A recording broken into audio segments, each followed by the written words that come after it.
One of the most dominating, intriguing, interesting, compelling champions of a long time is Asuka. Ladies and gentlemen, welcome to the Brass, showing you the where I work around the clock, even on July the 4th, Americana, the red, white, and blue, the stars, the stripes, the scars, whatever it may be. But ladies and gentlemen, what about the intrigue of Asuka saying that she's not returning to NXT? There's no competition. She's went through it all, and she's been serious. She's been a very she's been more than a threat. She's the champion. She's at the top of her game. There's no one that can stop her. No one that can get in front of her. No one that can dominate her. You know, Asuka has been able to adapt. She has been able to perform. She has been able to outlast. She has been able to be courageous. And now Asuka says she wants to move up to the main roster. Kurt Angle wants Asuka on Raw. There's a lot of rumors and speculation that Asuka will defend the WWE NXT Women's Championship on Raw, on SmackDown, or wherever she pleases, or wherever she wants to go. And Asuka says until someone steps up to the plate, because we know that usually in NXT, and I think that would gain more exposure. I mean, I know NXT is pretty well known now, and Triple H has done a good job with that company and that brand.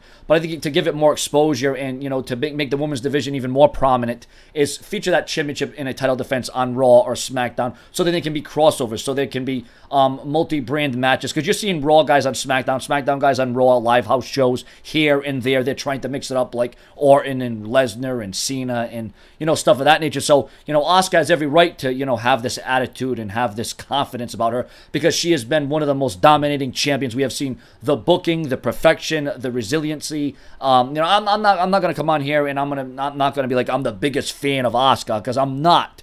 But you cannot deny her skills, her ability, her dominance, and, you know, just her toughness. You know, her value to the brand of NXT. And she has went through everyone, whether small, big, stronger, faster. You know, Asuka has delivered, you know, by any means necessary. Whatever or however she had to get to the win, she did get to it. So, ladies and gentlemen, your comments and your opinions on Asuka potentially going to Raw. Would she be a better fit on SmackDown Live? Your comments and your opinions, and what do you think of Asuka? What do you think of her wrestling abilities? Share my videos on Facebook and Twitter. Donate to my GoFundMe. My GoFundMe can be found in the comment section or the description of this video. Your comments and your opinions, and do you think Asuka could become the first ever women's champion to become NXT champion and the Raw Women's Champion? It could happen, especially with how on fire Asuka is at this stage of the game. Subscribe.